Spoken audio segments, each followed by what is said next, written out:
What's up, everybody? Mac and Jet talking college football DFS.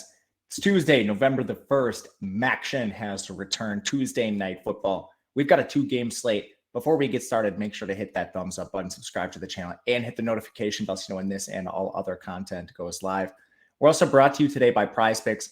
And if you've never heard of Prize Picks, they are daily prop-based offerings. You're making lineups of player props. You can do up to 5 individual lines, and these are your standard over-unders on almost every single statistical category you can imagine. They have this for college football, NBA, NHL, NFL, MLB, you name it, they have it. And you can do cross-sport entries. You can mix and match NFL with college football, whatever it is you like. This is a college football show, so I'll always advocate for that. But they also have a special offer for you. If you click the link in the video description below, you'll get a first match deposit bonus up to $100 and 1 free month of Stokastic Plus Platinum. So make sure to click that link and make your first deposit with Prize Picks. All right, let's bring you to the player data usage tool. Some games that we haven't seen before this year, some teams, I should say. Up at the top, we've got our game environment factors, seconds per play, that's just pace of both teams, pass rates, offensive, defensive line interactions, that's sacks allowed versus sacks generated, our Vegas data. Then defensively, what are these teams allowing? Overall yardage, and then on a per attempt basis, both via the pass and the run. 2 games, and we're going to kick this off with Ball State taking on Kent State. The spread has ballooned to -7 in favor of Kent State here. The total is 62. I like the over in that game. Ball State's 8th in pace. Kent State is 13th. A little bit of efficiency struggles on both sides, but overall, it should be a lot of plays here. And kicking this off, we've got the Ball State side. John Paddock is the signal caller here. He's averaging 41 attempts per game. Very inefficient here. Still just 250.5 passing yards on those 41 attempts. He is not mobile whatsoever. -46 rushing yards here. But Kent State's been horrific in pass defense. They're allowing 9.3 yards per attempt. It's one of the worst marks in the entire country. They've been injured. They had to bring in a new DC this year. Nothing's really helped. They're still terrible against the pass. So Paddock, he doesn't stand out as a top 2 signal caller on this slate, but he definitely is in play. And that's the case really with every signal caller on this slate. You can play any of them. I would rank Paddock 3rd or 4th overall, but I think he's still playable based on volume. In the backfield, we have one of the stone locks of the slate in Carson Steele. He's averaging 26.9 touches per game, 110 on the ground. If you look to him via the air, he's got another 15.6 yards per game there. His touch counts in the last couple of games have been absolutely bananas. 29, 30, 32, and 29. He also 8% target share. I mean, solid across the board for Carson Steele. You're just playing him. You'll see Vaughn Pemberton as a change of pace. Occasionally they use Will Jones as a pass catcher, but this is mostly the Carson Steele show. In the receiving game, Ja'Shawn Jackson and Johannes Tyler are the top 2 guys. Johannes Tyler missed their most recent game. I think he plays here, but just watch his status pregame. If he's in there, these are very clearly the top 2 guys. Ja'Shawn Jackson's been ahead of him, 11.3 targets per game, 73 yards. Johannes Tyler, 8.4 targets per game, 52.9 yards. I think they're both fine at their prices. Prefer Ja'Shawn if you can get there just because of the consistency, but both are very good options. The wide receiver 3 is Amir Abdur-Rahman. He's now had 11 targets in the last 2 games, largely because we haven't seen Johannes Tyler, but Amir Abdur-Rahman has seen his route share jump to 85% last week in particular because of this. So he's a player to look at. Cheap option.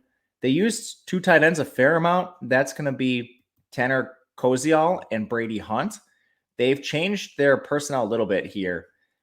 Brady Hunt has played, I guess I should say, run a route on 95, 90, 81, and 85% of dropbacks in their last 4 games. Meanwhile, Tanner Kozial has seen his route share drop. So I think Brady Hunt is just the better 1-for-1 play. You've got about a 40% route share lately for Kozial, over 80% for Hunt. I think Hunt is viable in tournaments. So that's where I would go if I'm targeting ancillary pass catchers. They'll use a lot of 12 personnel instead of using 1 additional receiver, 1-for-1. If you do want to play the potential replacement for Johannes if you were to miss this game, again, I think it's going to be mostly 12 personnel, but Nick Presley would be the guy that's just popping up at the Stoneman. Other side, Kent State 13th in pace, 41.5% pass rate. We didn't mention Ball State's pass rate. It's 54%, but Kent State far run heavier. Colin Schlee missed their last game. He allegedly was just banged up, so fully expecting him to play here.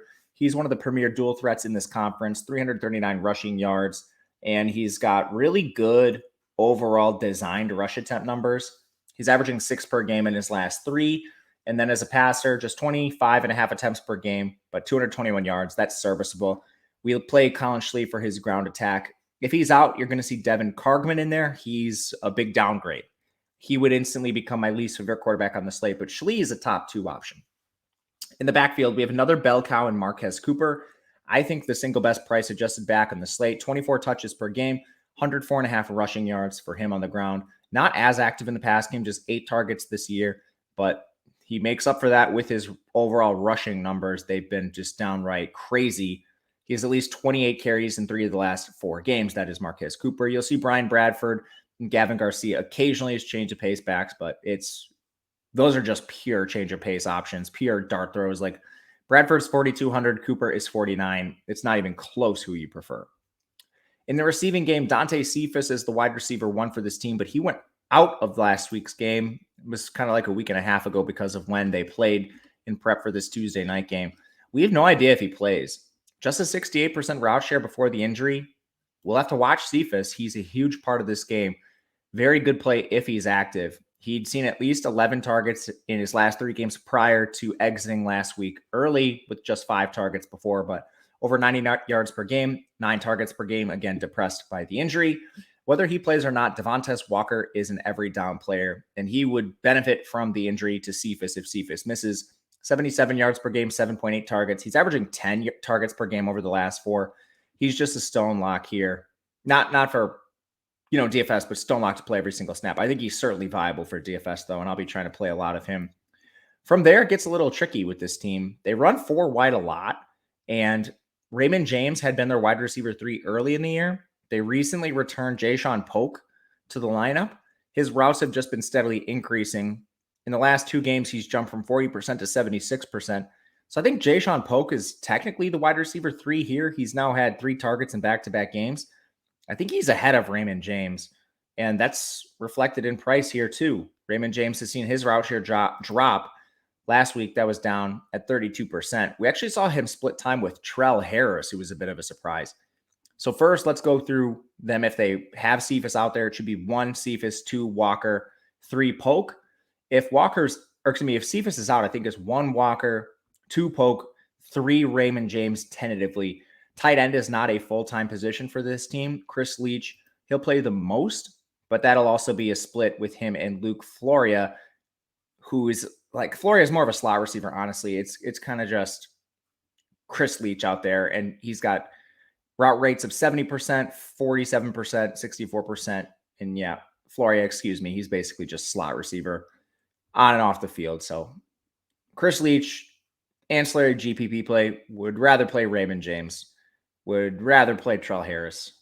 I'm not probably going to play much. Next game, we've got Buffalo, Ohio. This game has a 3-point spread in favor of the Bulls. 59 total, pretty good here, just slightly behind the previous game. Slower game, Buffalo 54th in pace, Ohio 92nd. We'll start on the Buffalo side. They have a pass rate of 46%, but Ohio on the other side, my goodness, their run defense, they're allowing 4.9 yards per carry. That's certainly beatable. Quarterback, you've got Cole Snyder. He's a Power 5 transfer, but semi-mobile. He's averaging just over 2 yards per carry, 130 yards on the year on the ground, averaging 238.5 as a passer on 34 attempts. These are solid numbers. I still think he's number 3 if you were ranking the quarterbacks, maybe number 4, but he's fine if you want to play him. The backfield is a 50-50 timeshare with a slight edge towards Ron Cook. Mike Washington also heavily involved. These players are just incorrectly priced with the Ball State and Kent State bell cows. I would rather play both of them in a vacuum, but I think you want to mix and match these guys, Ron Cook and Mike Washington, for tournaments. They're averaging 16.4 and 14.4 touches per game. In the receiving game, it's been very volatile for this team. Chen Williams leads the team with 55.5 yards per game on 70 targets. That's a 27.5% target share. Justin Marshall's actually been more efficient.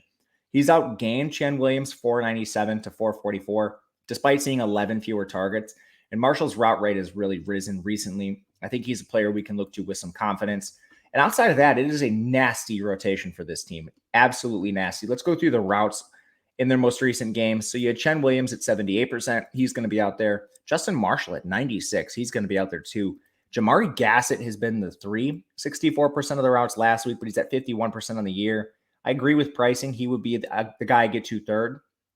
From there, you've got Maryland Johnson, 24% route rate last week, 26% on the year. You've got Cole Harity, 22% route rate last week, 29% on the year. They rotate tight ends between, Trevor Borland, Robbie Mangus. You're also going to see Booby Curry on the field, whose routes have been all over the place, 14% on the year. But the last two games, he went from 60% to 7%. Ray Embry is going to pop up at tight end.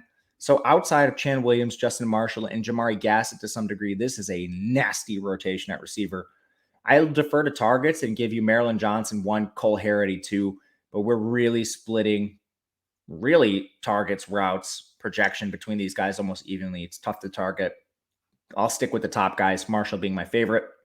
On the Ohio side, Curtis Rourke has been awesome this year. 185 yards per game on the ground. He's averaging 301.5 as a passer on just 34 attempts per game, so incredibly efficient. He stands out as the top top passer, in my opinion, on this slate, just price adjusted. He's a rock solid play. Buffalo certainly doesn't scare you on the other side. Their defense. In the backfield, Say Bangura had been the number one rusher through most of the year. He's averaging 18.6 touches per game to Nolan McCormick's 10. However, Nolan McCormick popped up for 17 touches in their last game. Say Bangura at 14. So this is a bit of a timeshare now. I think it's still tentatively Bangura's backfield, but Nolan McCormick has been really efficient, and they look like they're willing to use the hot hand approach. So I think, honestly, neither are the top projected plays on the slate because Kent State and Ball State are just so cheap in the backfield, but I could see some potential GPP Nolan McCormick today. Bangura being more of your expensive GPP pivot. In the receiving game, Sam Wiglutz, he's their number one receiver, 73.5 yards per game, 22% target share. He's averaging 7.5 targets per game. He's been awesome for this team. And then they've had, 4 or 5 pass catchers they'll use on any given week. So again, these teams are hard to evaluate. Let's defer to the routes run. Again, Wiglutz, 95% back-to-back weeks. He's awesome. Miles Cross has been all over the place. Last 3 weeks, 65%, 18%, and 83%. I don't know if there was an injury or what happened with Cross, but he still saw 4 targets, and he's second on the team in targets overall this year. He's the second guy I'm going to go to.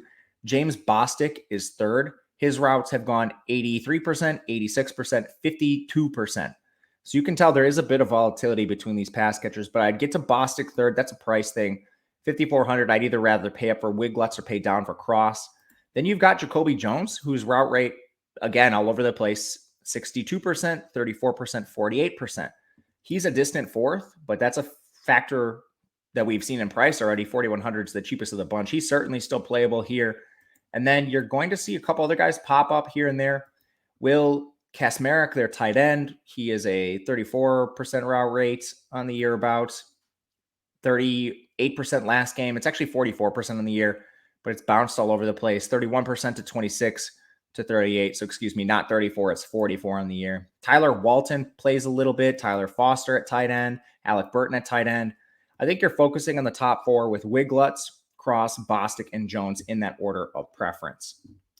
But that'll do it for us today. Let me know in the comment section what you think of these breakdowns. Would love to hear it. Otherwise, hit the thumbs up button on the way out. Subscribe to the channel. You can find me on Twitter at Matt_Gajeski if you have other questions. Otherwise, good luck tonight, guys. We'll be back for Wednesday action, Thursday, Friday, and the Saturday main slate, of course. We'll have it all for you. So make sure to check that out. Until then, good luck, and we'll see you next time.